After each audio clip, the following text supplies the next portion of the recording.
Aujourd'hui, je vous propose mon système personnel de gestion de contenu que j'ai créé intégralement dans Coda. C'est pas que j'abandonne Notion, mais je voulais vraiment tester Coda jusqu'à sa limite, voir qu'est-ce qui était vraiment possible. Et je peux vous dire que Coda, pour la création de contenu, c'est de la bombe. Pas de blabla, je vous montre directement tout ce que j'ai construit dans Coda, avec des boutons, avec des formules, avec des automatisations. C'est assez incroyable. Bonjour, je m'appelle Vince et bienvenue sur Creacity.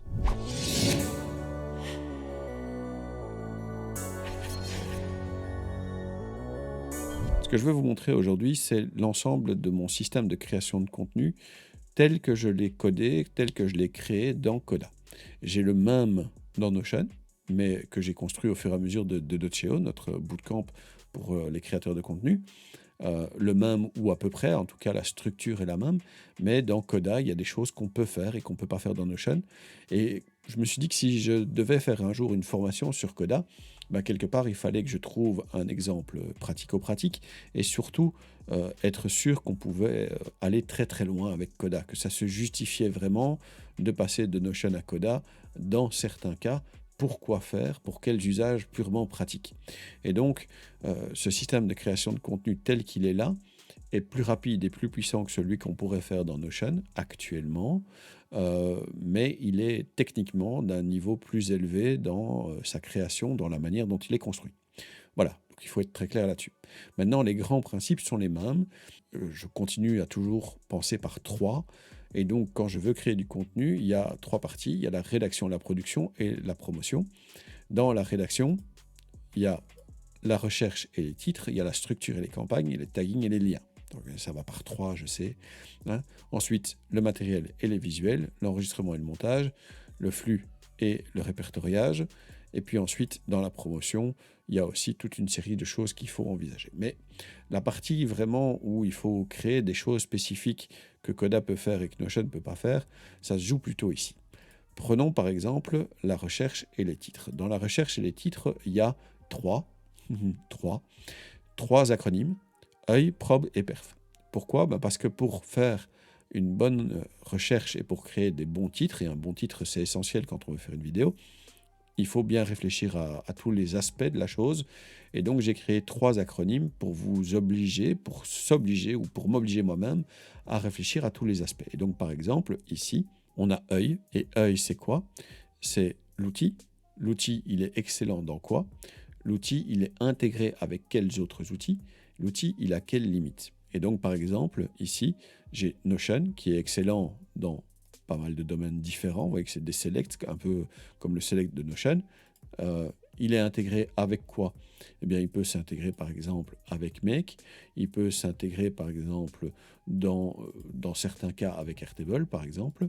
Et au niveau de ses limites, eh bien, on pourrait dire, par exemple, que les formules, c'est pas top, que les automatisations, c'est pas top. Et donc, au fur et à mesure, au moins, je réfléchis aux différents outils pour voir ceux qui vont éventuellement être la solution à quoi? Eh bien, à un problème. Probe, c'est les problèmes. Et donc, un problème, un probe, c'est quoi? Ça atteint un certain public qui court un certain risque en fonction d'un certain obstacle, et ça crée donc un besoin. Ok? Qu'est-ce que ça me donne ici? Ça me donne que quand je veux réfléchir aux problèmes des gens, quand j'entends les problèmes des différents métiers qui me contactent pour avoir un petit peu d'aide, eh bien, je me retrouve avec des publics bien pointus qui ont un problème, et ce problème, il est lié à quoi? Eh bien, au risque que ce public court, lié à un obstacle qui fait qu'il y a un besoin. Et donc, quand j'ai bien rempli tout ça, quand j'ai bien réfléchi à ces quatre aspects, le public, le risque, l'obstacle et le besoin, ça nous fait une petite phrase qui permet directement de cibler, de pointer un problème. Et ce problème, quelque part, va m'aider encore une fois à créer un titre utile pour les gens. Et donc, par exemple, ici dans Notion, en fonction parfois d'un problème, je peux créer un contenu.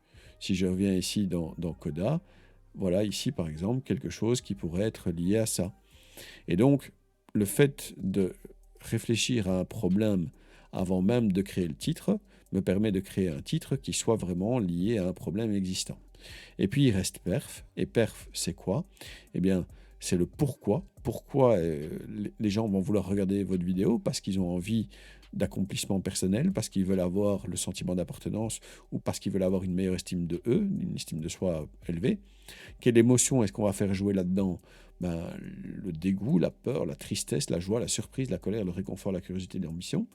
Et est-ce que c'est une vidéo qu'on va créer une seule fois, one shot, par exemple pour une nouveauté sur un produit? Est-ce que c'est annuel, trimestriel, mensuel, hebdomadaire, quotidien? Est-ce que ce contenu va revenir à intervalles réguliers? Et puis quel est le format que ça va obtenir? Donc tout ça, ça me permet de créer un titre. Ensuite, ce titre, à un moment ou l'autre, quand je décide que c'est le moment, quand je décide que c'est, voilà, je peux le transformer en une campagne. Et ceci est un bouton. Un bouton, ça n'existe pas dans Notion. Et qu'est-ce que ça fait, ce bouton ici, dans ce cas-ci? Ça va faire une nouvelle campagne et ça va faire un check ici. Ça va cocher la case qui est là. Donc en réalité, ça va, dans ce cas-ci, pousser des boutons. Quels boutons? Eh bien, des boutons qui sont pour l'instant cachés parce que je ne les ai plus montrés pour l'instant. Mais on a ici des boutons, d'autres boutons, qu'on peut actionner grâce à un bouton. Donc c'est un bouton qui actionne un autre bouton. Bon, c'est pas toujours utile, c'est pas voilà, mais ça permet quand même de comprendre un petit peu à quel point c'est incroyable. Et donc, quand ce titre, je le transforme en une campagne, ce titre arrive ici dans la liste des campagnes. Et c'est là quand même qu'on va encore aller un petit peu plus loin dans la manière dont je conçois mes vidéos, dans la manière dont je conçois mon contenu. C'est que pour moi, une campagne, c'est avant tout basé sur des tweets, ça se transforme en minutes, et puis ça se transforme en long. Pourquoi? Parce que pour moi, un tweet, c'est la version la plus extrême, c'est la version la plus difficile, c'est le contenu à créer qui est le plus compliqué. Pourquoi? Parce qu'il faut, en 280 caractères, réussir à dire quelque chose de correct, avoir une phrase qui fait du sens, qui donne envie, que les gens vont avoir envie de lire jusqu'au bout. C'est en même temps très court, et en même temps, ça peut être très dense. Et donc, mon habitude est devenue de créer 3 tweets, oui je sais, ça va encore par 3 tweets par vidéo au moins, parce qu'en 3 tweets, quelque part, il faut que j'ai vraiment lancé mon sujet et que j'ai réussi à convaincre les gens que cette vidéo-là, elle est intéressante. Donc, à partir d'une campagne, je crée au minimum 3 tweets.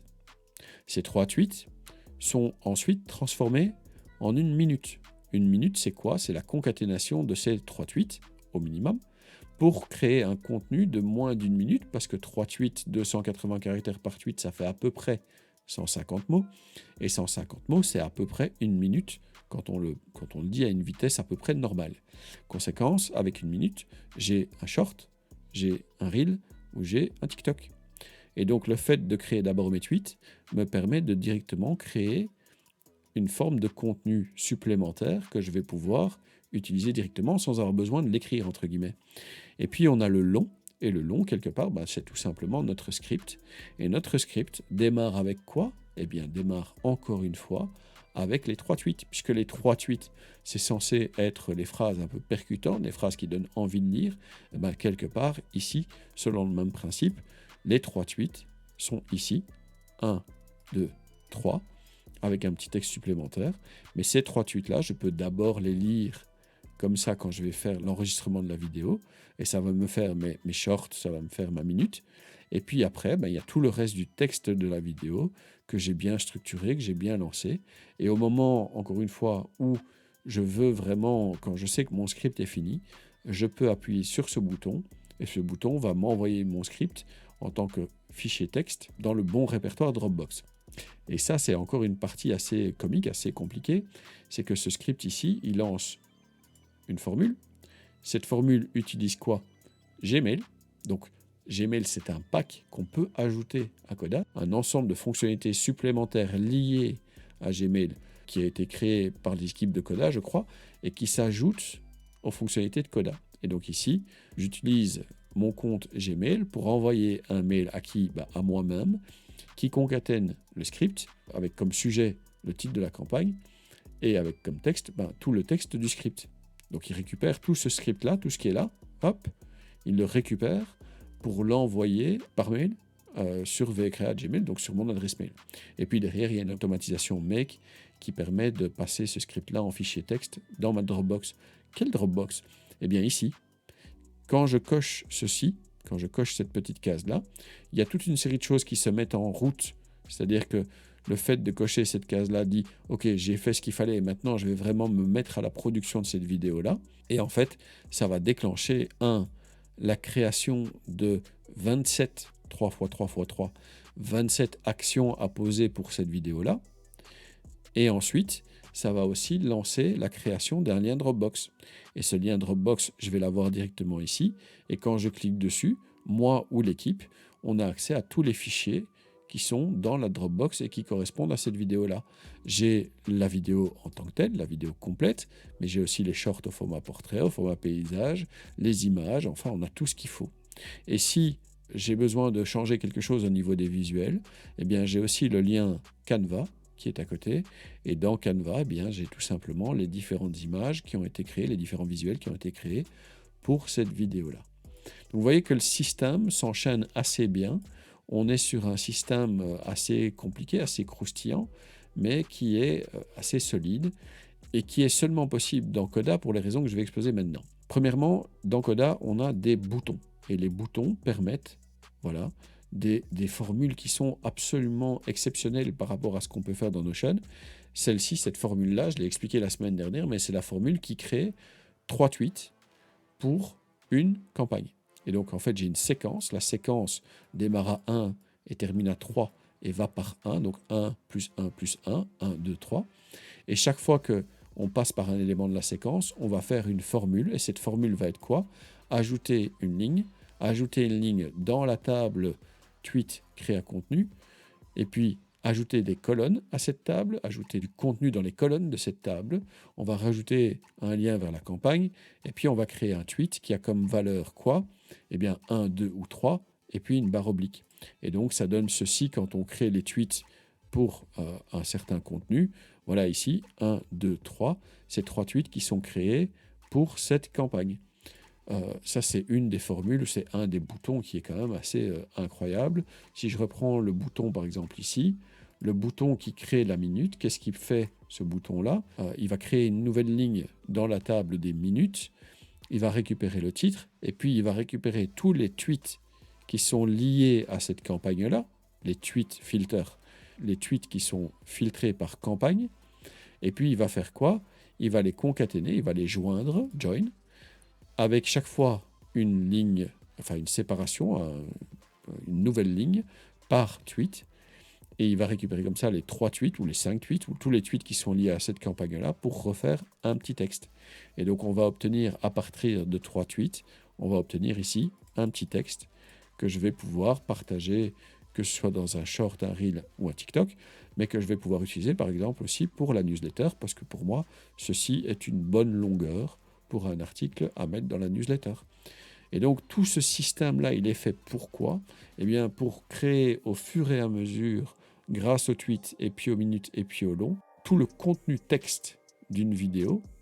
Et ça me permet moi d'aller beaucoup plus vite puisque quelque part, j'ai pas tellement de temps que ça, j'ai une vie, j'ai des enfants, j'ai une compagne, j'ai un boulot, je suis encore toujours prof dans l'enseignement, donc il faut que tout ça puisse aller assez vite.